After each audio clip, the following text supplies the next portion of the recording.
Hello everybody, how are we doing today? Hope everybody had a good, wonderful day for April Fools on the 1st. Played some tricks on your mom, your dad, your brothers, your sisters, just had some innocent fun, for once, one day out the year to, pay somebody back. But, yeah, nothing happened to me. I didn't do nothing to nobody. I don't get to play too much. I'm always busy working, so that's me. But the reason why I'm making this video is Nancy Rodriguez. Thank you so much for poking me all day on Facebook and me finally saying, hey girl, what's up with the pokes? We got to talking and she gave me some inspiration, to make another video right now. What is going on in Youngstown? All these kids, young generation, teenagers, 20-year-olds, I don't know, maybe 30-year-olds, I don't know. People acting crazy out there.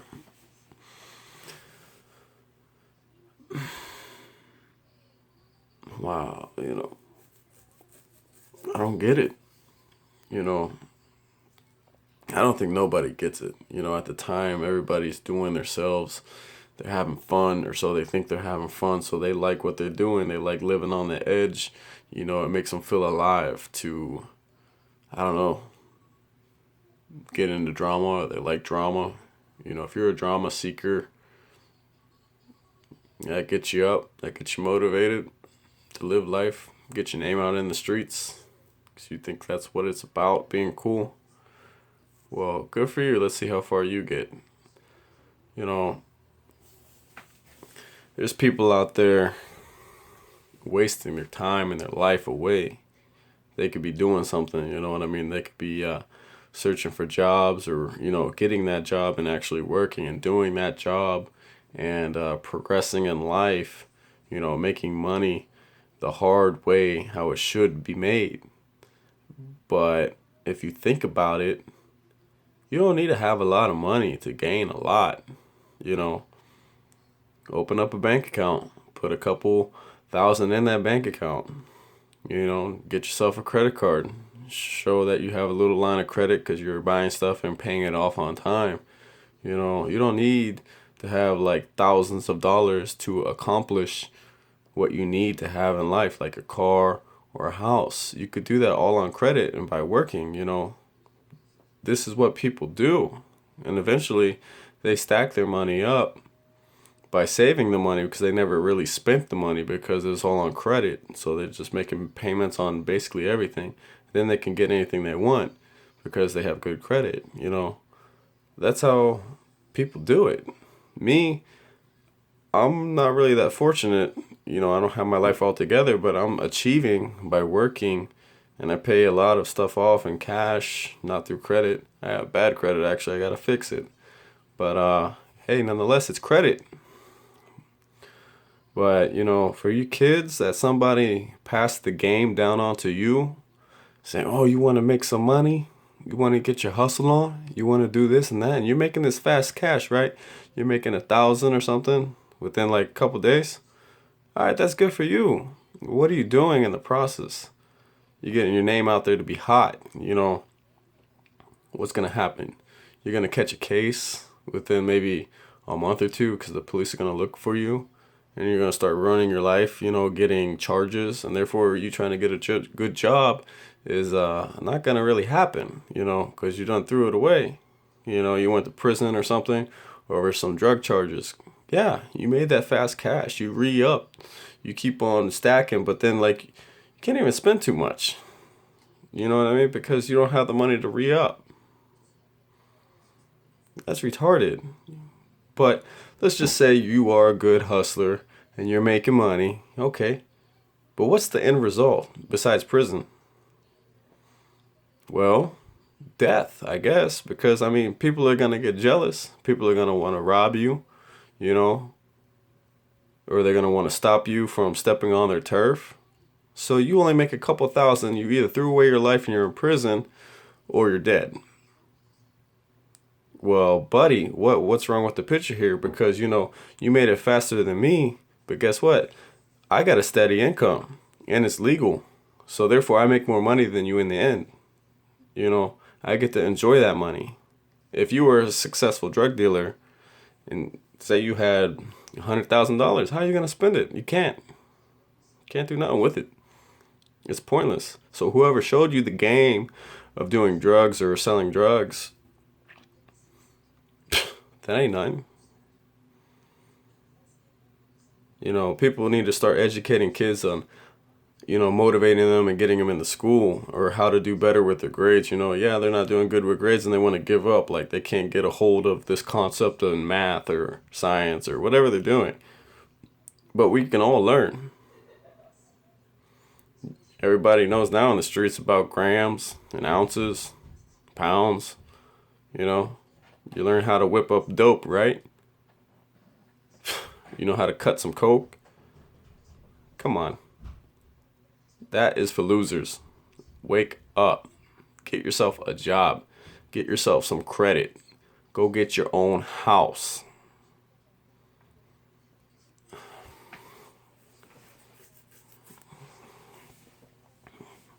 I mean, I see people and I'm disappointed. I really am disappointed in some people.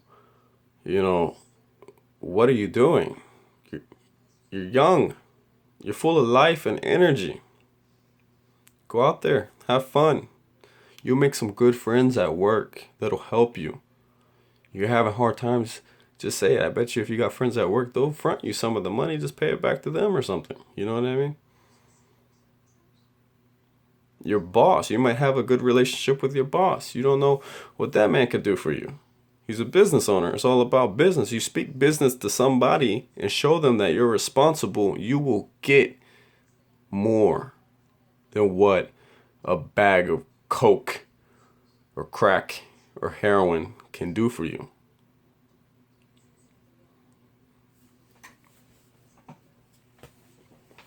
Let's talk about emotions. You can't talk to the kids nowadays because of their emotions. They say they're not emotional. They're men. They're strong. They know what they're doing, right? But they go out there and they do these things like they shoot up some people. They get a murder charge or something. Why'd you do that? You let your emotions get the best of you.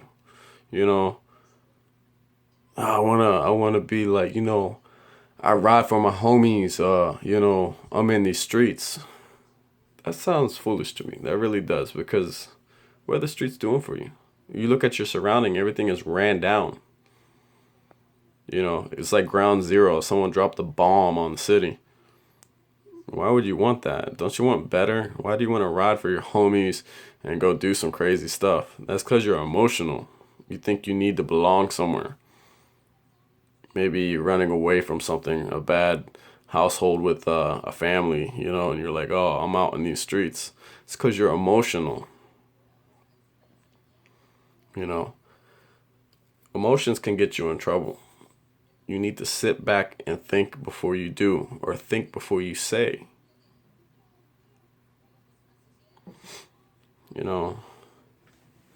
I'm from Youngstown, but I graduated from Liberty High School.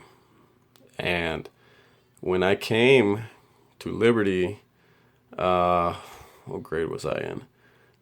I came in fifth grade. And at that time, I was an outsider. I could see these kids, they have nicer stuff than me. My mother was handicapped. She couldn't work. I couldn't have nothing because she was Social Security disability. So we were on a fixed income. So I didn't have much growing up. But middle school really wasn't so bad.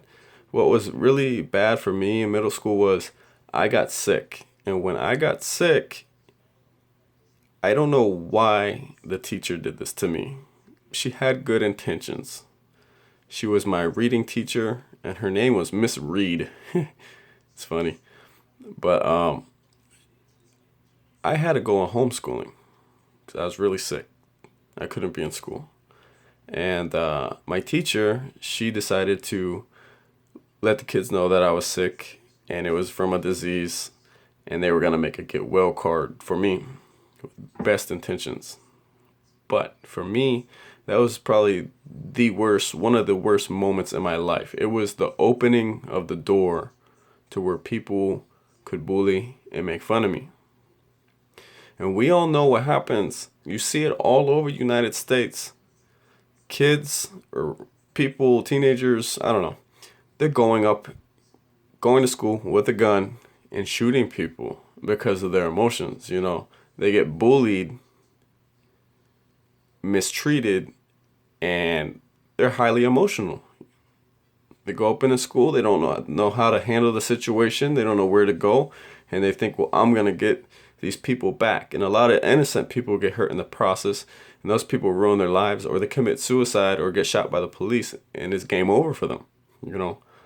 But for me, growing up, and kids knowing about my illness, not understanding what my illness is, I was outcasted, you know.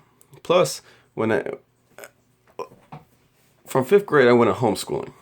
I came back in 6th grade thinking I could do it, but I was too sick and I went back on homeschooling. So what happened was, from those years, I never got to really experience or grow up with other children because I was stuck living inside my house, because I wasn't even allowed to go outside and play for almost like 1 year. And that was because my liver and spleen was enlarged. And if those were to get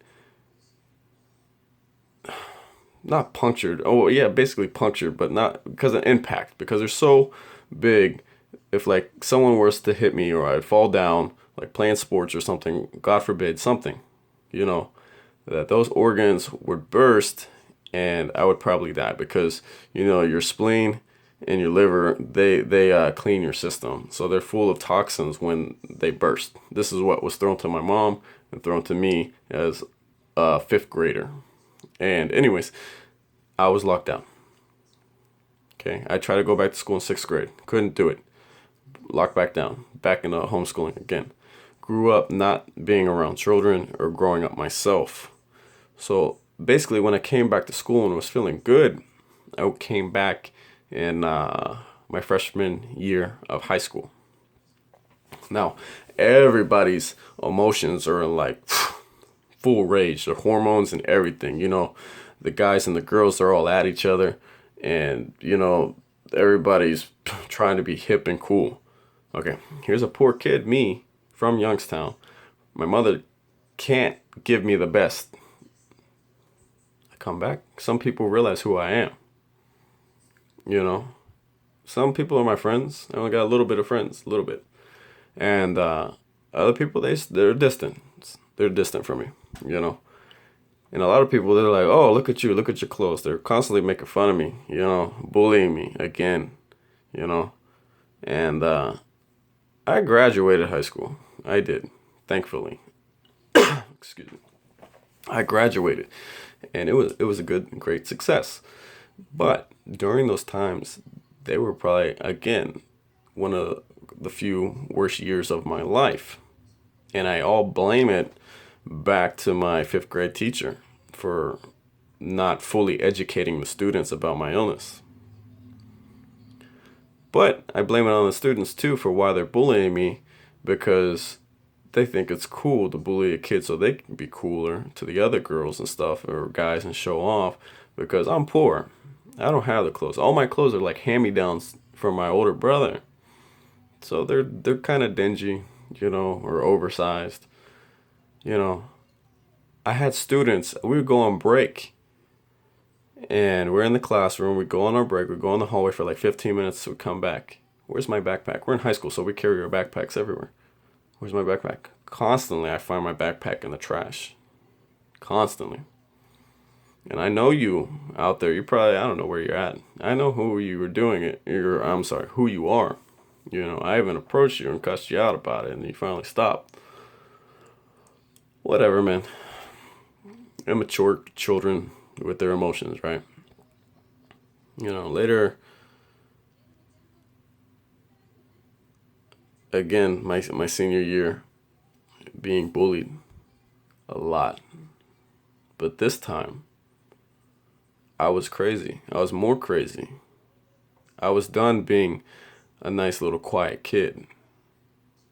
Why? My father was deceased a long time ago. My mother got remarried to my stepfather. My stepfather was a correctional officer. I don't know him anymore. I don't know if he still is. But he would bring his job at home, take it out on my mother, take it out on me. And I left. I left my house. I started hanging in Youngstown again from Liberty. I would go down to Youngstown daily, faithfully, getting away from my problems. I would hang out with my friends. We would drink. We would smoke. And I got crazy. The hood mentality got a hold of me. I came into some money. I was crazy. My money made me more crazy. I bought cars. I bought clothes. I bought jewelry. I made myself into a person that I believed I wanted to be. I wanted to be cool. I never had those things. It was my turn to show off. I got cars with rims. Back then it was 22-inch rims. 22-inch rims. Lamborghini doors. Brand new Chrysler 300C. 2005. Brand new. Everything loaded. I got a whole bunch of old school cars on different sizes of rims. Yep. And that was my mentality. And later, those streets of me trying to be so cool started turning on me too. People started getting jealous of all the stuff I had. Even though I was sharing my stuff, I was taking people for rides, having fun, going places, smoking with them, hanging, making parties. Everything was cool. But still, jealousy will always come back to people who always would want something that they can't get. I would help anybody out. Got robbed a couple times. But I put my life in jeopardy, living that lifestyle. Even though I was innocent, I wasn't a drug dealer. People thought I was, but I wasn't. I just hung out with a lot of those people, though. So their drama became my drama. My drama, I had no drama. I had no problems to bring to these people. Or maybe the only problem was I was too flashy, and I was like, the cops could look at me, see where I'm going, so they knew all them people. Maybe that was the only problem they could have. But anyways, I changed a lot. I had guns only for my protection, not because I wanted to carry them. I had a bulletproof vest also, thinking I needed it. And I did. I needed those things because I put myself in those situations, and I shouldn't have been. In my senior year, I came back to high school, and I was the man. People were like, woo, who's this kid? They forgot me. I didn't graduate in 2004. I stayed back for like 1 or 2 credits. So all my people that used to make fun of me, they left. It was kind of cool. It was kind of like I was relaxed. I'd come in only for a class or 2, and I would leave because I only needed 2 credits. So there was this one kid. I don't know who the hell he is. And I'm so thankful nothing bad happened to him. But he would challenge me in the hallways and call me racist names. I'm white and he's white. He called me a nigger. And, I don't know what the hell his problem was. He's, I don't know, just trying to be cool. Well, guess what? I'm that arrogant motherfucker that's always been tormented. Now I built my mentality up to lash back at people. And this kid, I don't know, thought he could just roll over on me. Highly emotional, I did something that could have changed his life and my life forever. But things never came about. He had a way of going home. He was a driver. He used to drive home, drive to school and drive back, same like me. I had other cars no one knew about. And I waited for him to drive home and take his route. And I was ready to do something stupid to him. I don't know what would have been the outcome. You know, maybe I would have just scared him, but later he probably went to the police and I would have went to jail, changed my life. Or maybe I could have just took it to the full extent. But something had changed his route. He went another way. I was waiting for him. He never came. And I don't know. He graduated and I graduated. And things changed. I don't know why. Those following days after that, he left me alone. I don't know why. I never told nobody until now. But there could have been problems. Deep down rooted problems for me back in 5th grade from that teacher trying to make up a get well card and these kids bullying me through my whole entire life. I could have lost everything. So that just goes to show you how emotional kids are, even myself, when we're at that age, you know. And certain situations can make you do things, you know, leave your home, your mother, your father, to go live a crazy life, to get away from the problems and pollute your own mind to forget. You'll start smoking your weed or drinking or just hanging out with people, blowing precious time. And all those times that I hung out, I didn't really like it, you know. I started getting more wiser and saying, this is a waste of time. I am not like these people. I got so much talent. Why am I wasting it? And why are you guys wasting it? Now that I'm older, I look back and I'm thankful for everything I've experienced in my life. Because now I'm a stronger person myself. And I know how to conduct myself in society. You know, you will not get nowhere if you cannot respect yourself. How can you respect somebody else and prove to other people to give you opportunities in life due to employment or anything if you can't respect yourself? You know, it's like you have to put on a presentation in life to get anywhere. You have to be proper. I'm not saying that, you know, a lot of people, they'll say, oh, well, this is a white man's world. It's not a white man's world. Just majority of white people got it together. A lot of them got it handed to them.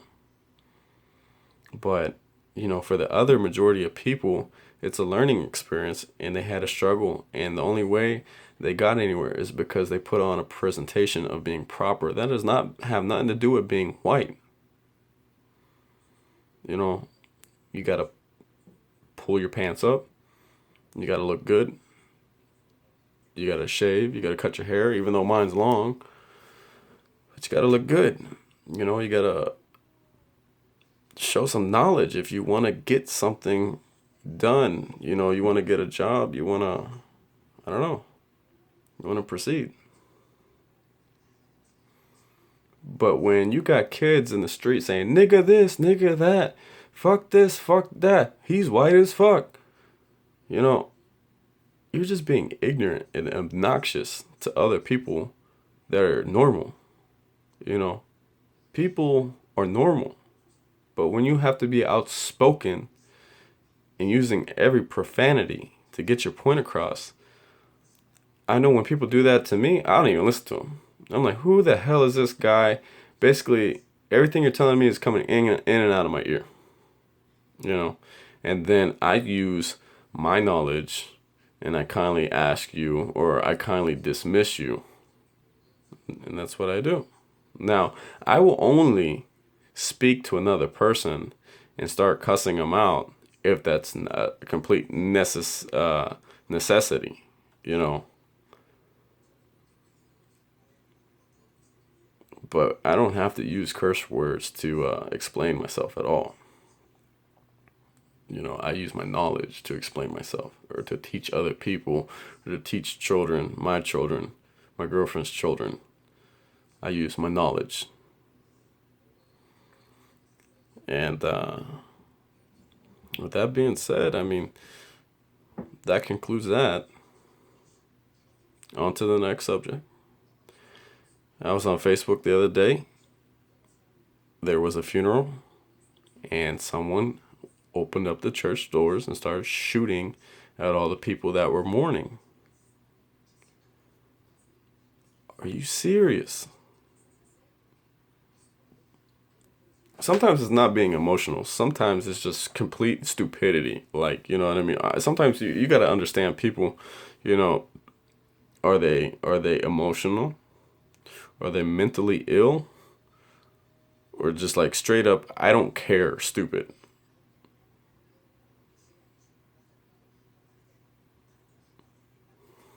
Some people just can't help it, you know, and those are the people that need to be locked up because they mess up their life and other people's lives. They can't help it. They're mentally challenged, or they just don't care because they gave up on life. Those people, I believe they can change. They can. But sometimes it's just something like you're too far gone. I mean, you can't turn back, you know.